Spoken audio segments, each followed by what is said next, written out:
profeta Daniel não rola por conta da cova dos leões, né? Queridos, Abacuque capítulo 3, nós vamos avançar no texto à medida que formos expondo, uma vez que relativamente grande o texto. O tema da mensagem dessa noite é louvando em meio à tempestade, louvando a Deus em meio à tempestade. Não sei quantos aqui já tiveram a oportunidade de andar de avião. Eu, toda vez que ando de avião, entrego minha alma. Eu entro no avião preparado, porque eu sei que se cair, já era, né? Um ou outro sobrevive. Mas sei que a chance é muito pequena, mas eu não entro no avião estando brigado com a Marina. Eu entro no avião tranquilo, tudo resolvido, né? Já entro e falo, Senhor. Mas a questão do avião é interessante, que quando a gente anda de avião, a gente olha pela janela, né? E eu gosto de viajar na janela, porque você vai vendo as coisas ficando pequenas, né? À medida que o avião sobe, os prédios, as casas, as pessoas, os carros, eles vão ficando pequenos, até que chega um momento que praticamente não conseguimos ver muitas coisas. A gente já vê algo muito maior. Isso quando não pegamos um dia de chuva, né? Então, quando estamos subindo com o avião, subindo no meio da tempestade, mas até que chega um momento que o avião ultrapassa as nuvens. E não sei quem já teve a oportunidade de passar por isso. Quando o avião passa as nuvens, você vê o sol brilhando. Há um mar de nuvens embaixo do avião e o sol brilhando normalmente. O que Abacuque faz nesse texto, no capítulo 3, é mais ou menos isso. É nos transportar para algo muito maior, da aflição para a alegria, da angústia para o deleite no Senhor, porque é uma diferença de perspectiva. Quando eu olho da perspectiva de Deus e quando eu percebo a grandeza do Senhor, tudo mais fica pequeno, e eu sei que além das nuvens, o sol continua brilhando, mesmo se eu estou em meio a uma tempestade. Nesse texto nós vemos Abacuque então orando ao Senhor e fazendo dessa oração um cântico. Ele diz oração do profeta Abacuque sobre a forma de canto. E no final ele diz ao mestre de canto para instrumentos de cordas. O saltério, queridos, todos os salmos, os 150 salmos e os cânticos.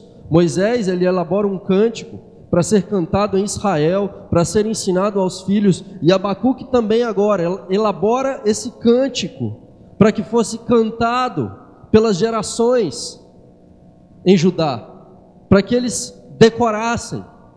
Então todo o saltério judaico era decorado, eles não tinham a Bíblia nas suas mãos. Então eles não tinham, como nós, cada um a Bíblia em casa. Era algo que pouquíssimas pessoas tinham. O rei tinha um exemplar da lei no templo, contudo, cada crente não tinha. Então eles decoravam todo o saltério. Não é difícil, mas decorar 150 salmos, ainda mais outros cânticos. Nós sabemos muitas músicas de cor, não é verdade? E essa oração, então, ela era cantada pelo povo de Deus. E Abacuque faz essa oração depois de ver o mal vindo sobre o seu povo, e depois de ver Deus dizendo que traria juízo, não apenas sobre Judá, mas sobre os caldeus. E então Abacuque ora ao Senhor. Depois de dizer no capítulo 2 que o justo viverá pela fé, agora então Abacuque tem a oportunidade de demonstrar que ele vive pela fé, que ele confia no Senhor. O capítulo 2 termina dizendo: o Senhor, porém, está no seu santo templo, cale-se diante dele toda a terra. Somos então chamados a confiar nesse Deus, a viver pela fé, mesmo em tempos de crise, mesmo em meio à tempestade. Então ele inicia a sua oração, versículo 2: tenho ouvido, ó Senhor, as tuas declarações e me sinto alarmado. Aviva a tua obra, ó Senhor, no decorrer dos anos, e no decurso dos anos faze-a conhecida.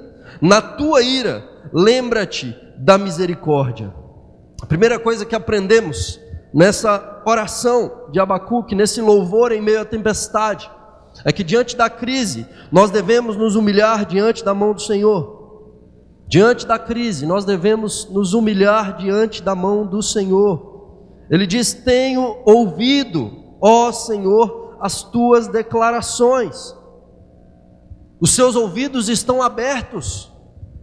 Abacuque está atento.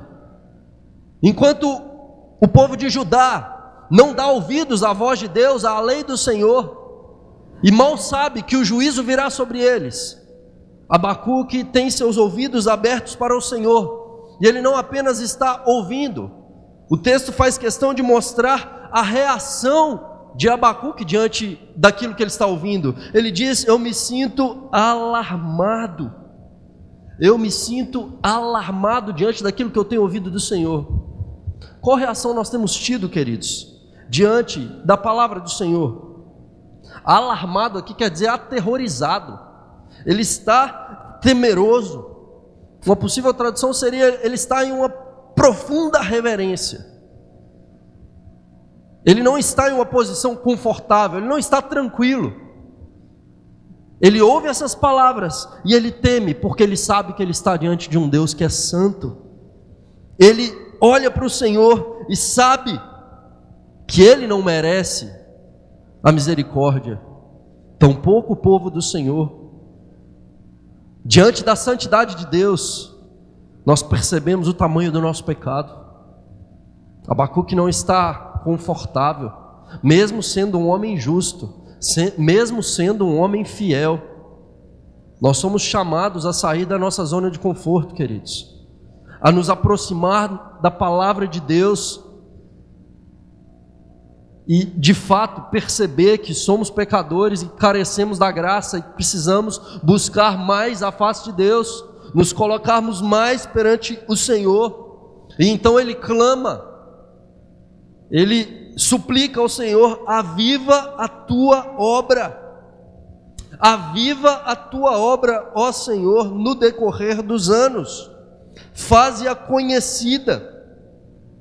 Na tua ira, lembra-te da misericórdia. Então, a primeira coisa que ele pede é que o Senhor avive a sua obra. E que obra é essa? A obra que o Senhor está fazendo. E é um período de tempo? Não. Faze-a conhecida no decorrer dos anos. Então, Abacuque ora ao Senhor dizendo: Senhor, não nos permita morrer, não nos deixe morrer. O verbo aqui é: faze-nos viver, faze viver, Senhor, a tua obra. Uma alusão a Abacuque 2,4, que o justo vai viver pela sua fé. Deus, quem sustenta a tua obra é o Senhor. De modo que não é possível produzir vida. A igreja não produz vida. Não existem métodos para gerar avivamento, estratégias para gerar avivamento, atalhos. Somente uma busca do Senhor, buscar a face de Deus em oração, em louvor, com reverência, em obediência à palavra do Senhor. E veja que aqui não é uma busca por um avivamento temporal, como muitas vezes as pessoas interpretam esse texto, que devemos buscar por um avivamento como igreja. Não, é no decorrer dos anos, faz a tua obra conhecida, no decorrer dos anos.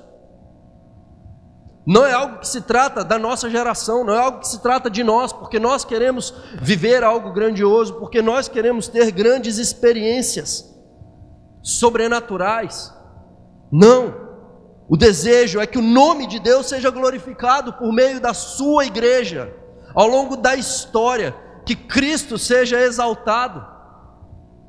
O desejo do nosso coração é de proclamar a Cristo, queridos. Ele é quem gera vida, é de exaltar o Rei. E pouco importa se o nosso nome vai ser conhecido. Pouco importa se haverão números ou não, importa que o nome do Senhor seja conhecido, que a obra que glorifica ao Senhor seja conhecida.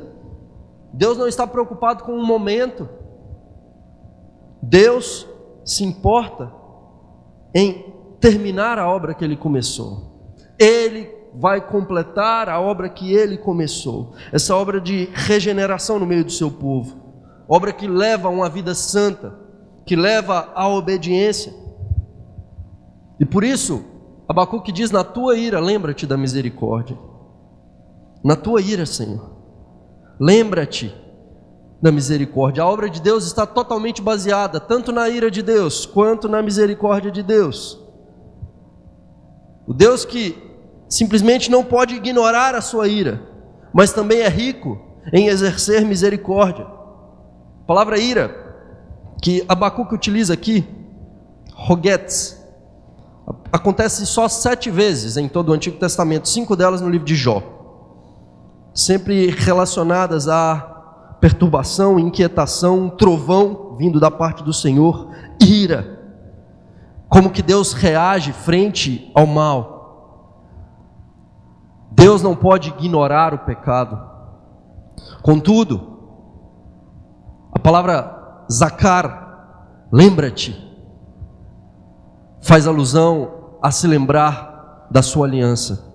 Essa palavra é repetida muitas vezes no Pentateuco. Em Gênesis capítulo 8, verso 1, diz que Deus se lembrou de Noé e fez baixar as águas do dilúvio. Em Gênesis 9:15, Deus diz: eu vou me lembrar da aliança que eu fiz. Gênesis 19:29, lembrou-se Deus de Abraão e tirou Ló do meio das ruínas. Gênesis 30:22, lembrou-se Deus de Raquel, ouviu-a e a fez fecunda.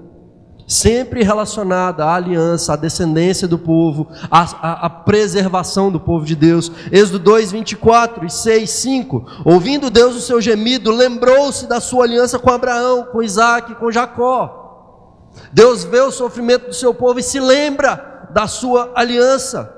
Levítico 26, ele diz: eu vou me lembrar da minha aliança.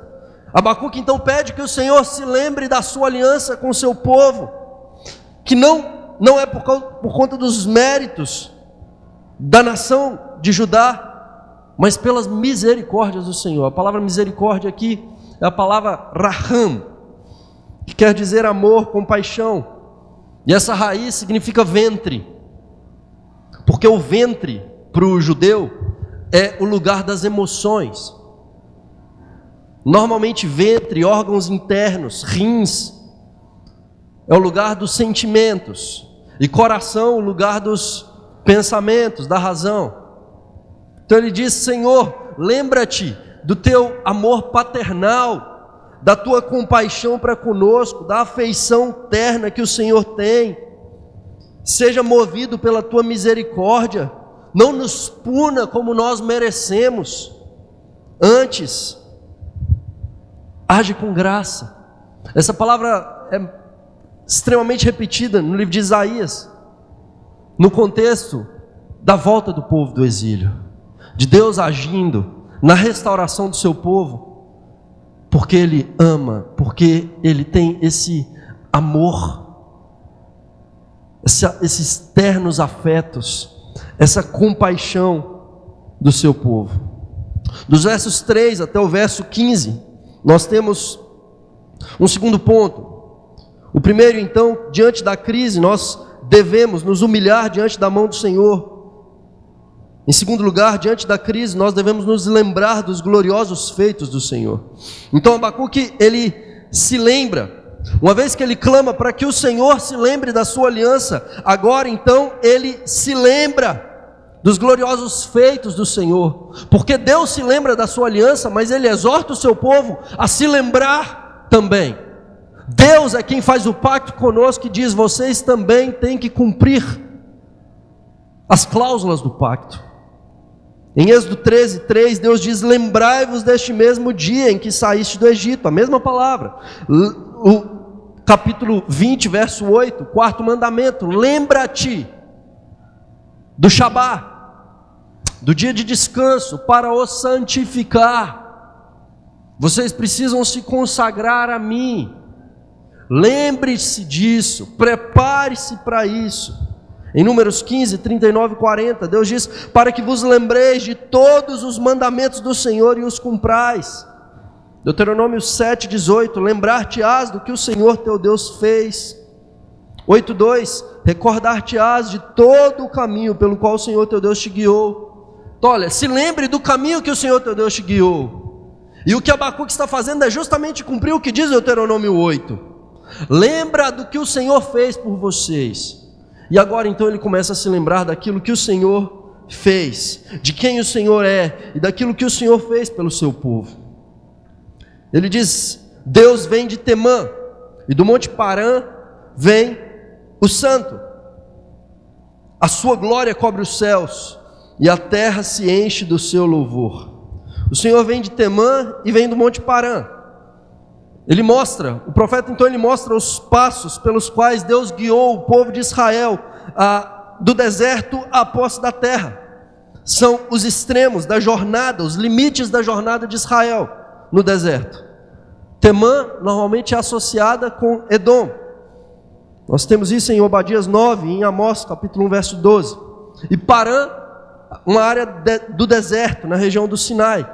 Então Abacuque descreve Deus em movimento do Sinai até Edom, para a posse da terra. De como que Deus então, ele tem essa jornada com o seu povo, para a libertação do seu povo. Posteriormente ele vai dizer dessa carruagem com cavalos, e Deus como um guerreiro, que cavalga para a vitória e para a libertação do seu povo.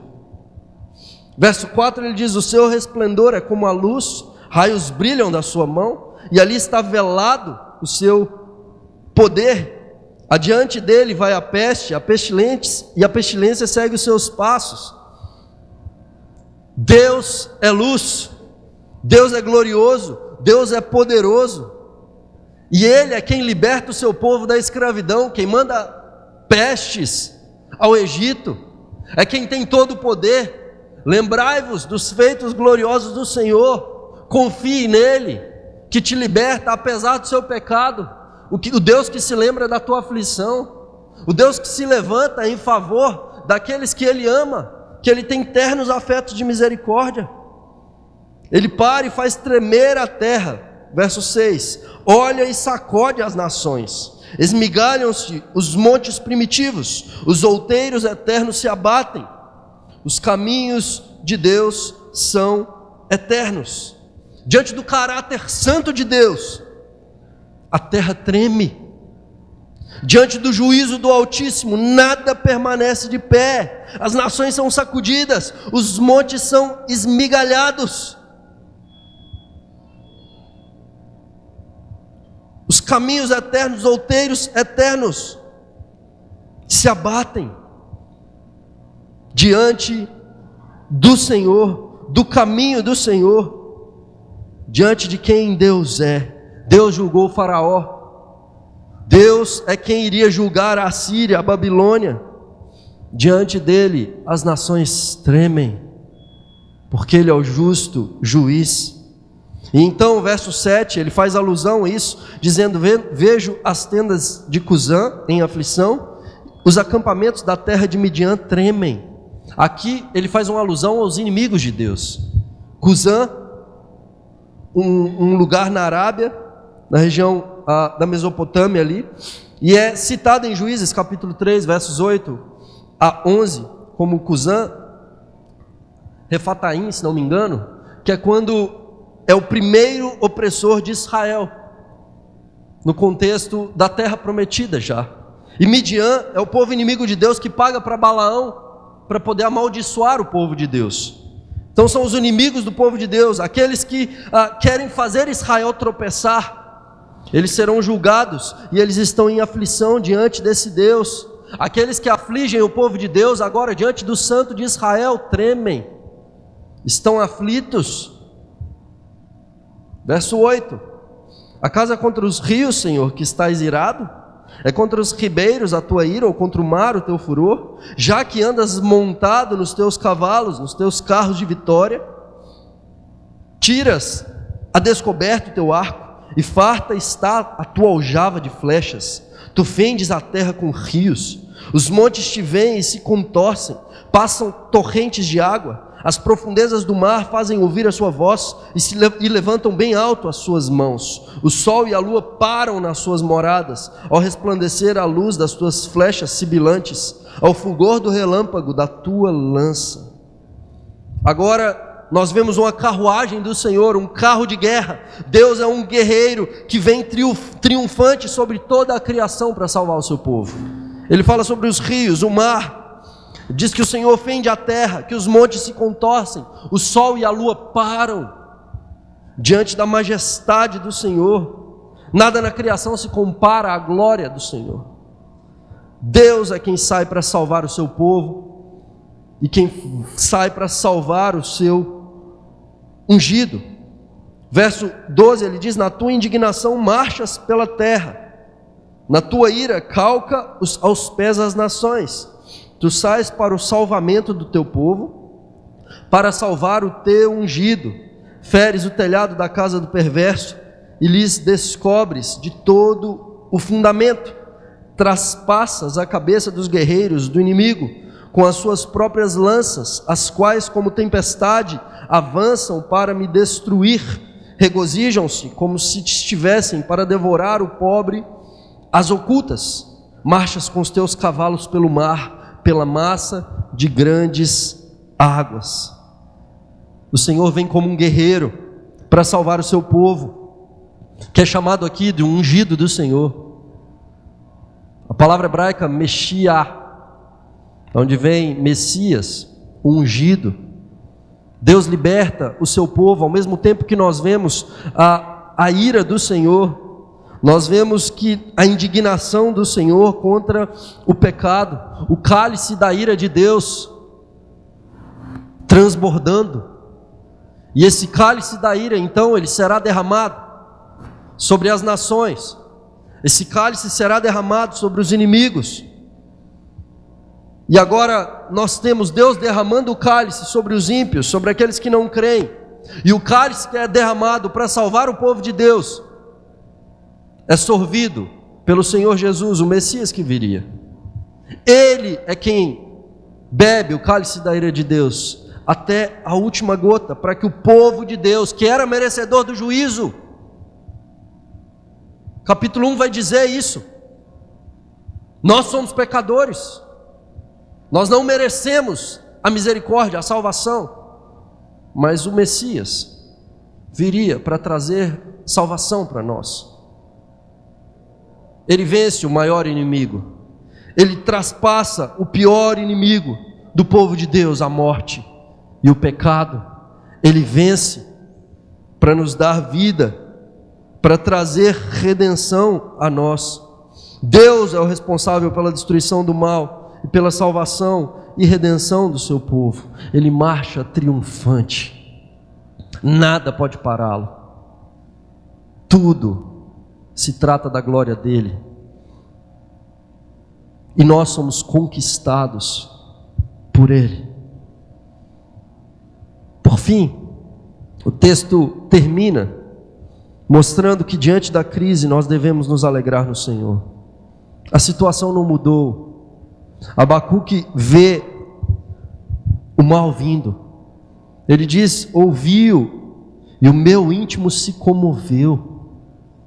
À sua voz tremeram os meus lábios, entrou a podridão nos meus ossos, os meus joelhos me vacilaram, pois em silêncio devo esperar o dia da angústia, que virá contra o povo que nos acomete.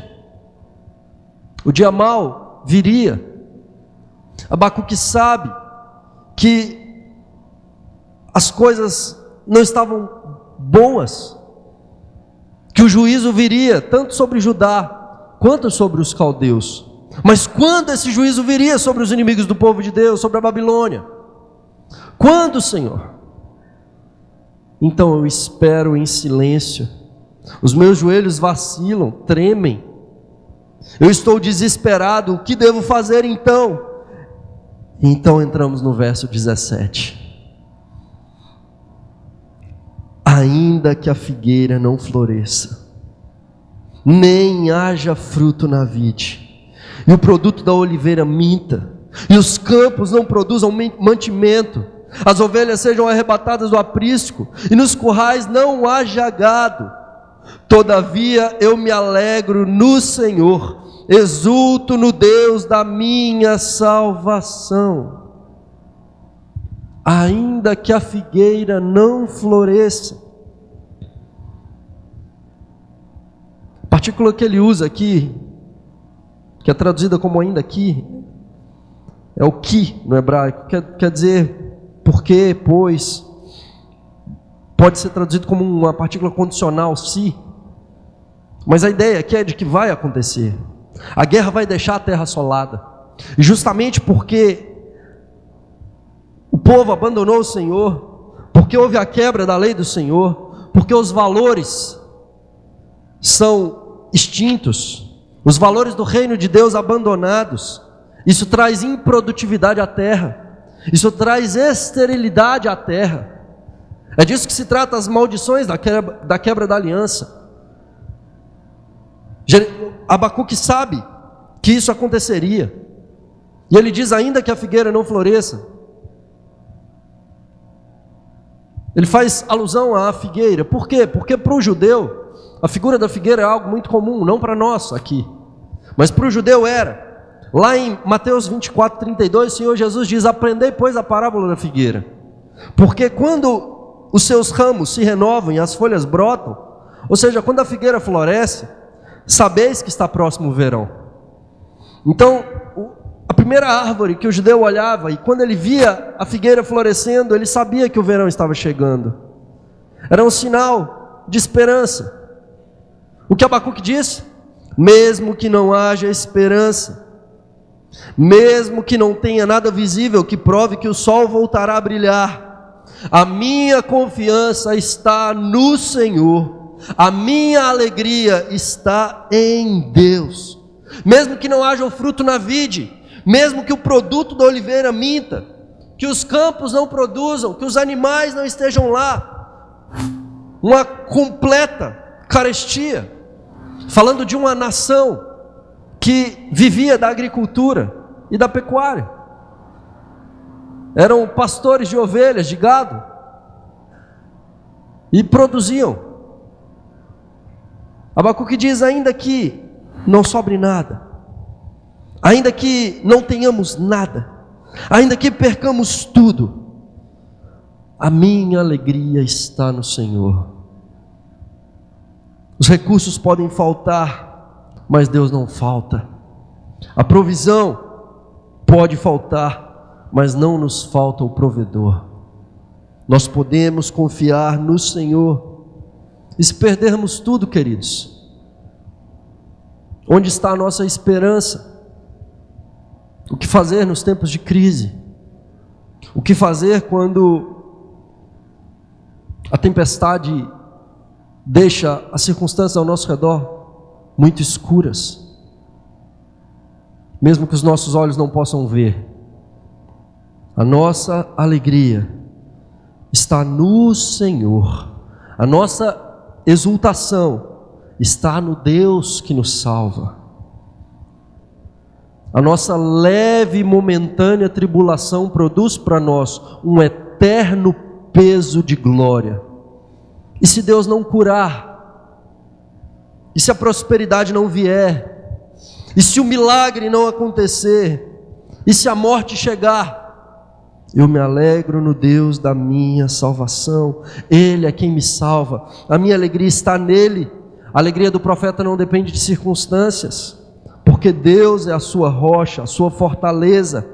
Deus é quem o conduz, mesmo em face da morte, mesmo em face da destruição, porque a sua esperança não se resume a essa terra. Caso contrário, seríamos os mais infelizes de todos os homens. Por isso, cristãos que entravam no Coliseu, diante dos seus algozes, muitos deles louvavam ao Senhor, cantavam louvores ao Senhor, mesmo sendo mortos, ainda que a figueira não floresça, ainda que eu perca tudo, eu me alegrarei no Deus da minha salvação, porque eu não faço parte dessa terra. A minha pátria não é aqui. O meu coração se alegra no Senhor. Esse Deus que é a minha fortaleza, porque eu estou firmado nele. Agora, aquele que os seus joelhos vacilaram, tem seus pés ligeiros como os da corça, e Deus faz ele andar altaneiramente. Aqui nós temos paralelos em 2 Samuel 24, 22, 34 e no Salmo 18, 33, que diz: ele faz os meus pés como os da corça, me faz andar em lugares altos. Deus agora apruma os joelhos que estavam trôpegos. Deus firma e dá rapidez aos pés. A corça em Israel era muito conhecida porque ela era ligeira, ela conseguia atravessar a floresta e ela conseguia subir os montes mais altos. Era um sinal de rapidez, de força, de firmeza e de passos firmes, mesmo em terrenos extremamente difíceis. Ela conseguia subir em lugares altos, mesmo em ambientes totalmente inóspitos. O que Abacuque diz ainda é que o terreno seja pedregoso, difícil, Deus firma os meus pés, me faz chegar nos lugares altos. Deus renova as minhas forças e me tira do vale e me leva para os lugares altos. Ele nos faz subir com asas como águias.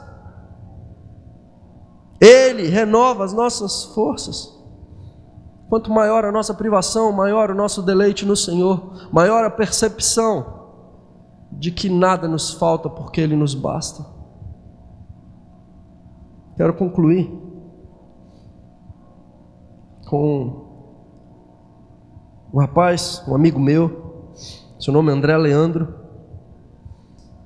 Ele era de Viçosa, estudava na Universidade Federal de Viçosa, eu estudava na Universidade Federal de Juiz de Fora. Nós éramos amigos, nos conhecíamos por causa da Aliança Bíblica Universitária. Em 2006 eu era presidente da ABU em Juiz de Fora, ele fazia parte da ABU em Viçosa. Sempre nos encontrávamos nos encontros regionais que tinham. No dia 3 de outubro de 2006, ele escreve esse texto no seu blog, que chama O Coelete. Coelete quer dizer o pregador. O André Leandro, o apelido dele era Lelê, ele faleceu cerca de um mês depois de ter escrito esse texto, no dia 3 de outubro de 2006. Tinha por volta de 20 anos de idade, 21 talvez, e ele faleceu em virtude do câncer que estava tratando. E ele escreve esse texto, que foi o texto que foi impresso no seu sepultamento, entregue para cada pessoa que foi. Qual o fim supremo e principal do homem? O título. Essa é a primeira pergunta do Catecismo Maior de Westminster e do Breve Catecismo. A resposta, segundo o Catecismo, é: o fim supremo e principal do homem é glorificar a Deus e gozá-lo para sempre. A pergunta poderia ser formulada da seguinte forma: para que Deus criou o homem? A resposta seria a mesma: para que o homem o glorifique e o goze para sempre. Do ponto de vista humano, a resposta do catecismo seria muito agradável e confortável se tivesse ficado apenas no gozá-lo para sempre. Embora essa questão passe muito despercebida para alguns cristãos, descobri nela o ponto central da minha fé. Simplesmente porque ela coloca a minha existência fundamentada na glória de Deus. O fato de existir para glorificar a Deus põe abaixo toda a minha felicidade fundamentada no conforto e sucesso pessoal. Deus nos criou para a sua glória, e isso continua sendo verdade, mesmo quando aparentemente possamos perder a esperança de viver. Em alguns momentos, nossa fé precisa ser apurada pelo fogo, para realmente termos convicções sobre a veracidade e firmeza dela. Só tomamos consciência se de fato cremos no que dizemos que cremos, quando da confiança nessas verdades depende a nossa vida. Citação de C.S. Lewis: é fácil dizer que você acredita que uma corda seja forte e segura, enquanto a está usando apenas para amarrar uma caixa. Mas imagine que deva dependurar-se nessa corda, sob um precipício. Será que não iria primeiro descobrir o quanto na verdade confia nela?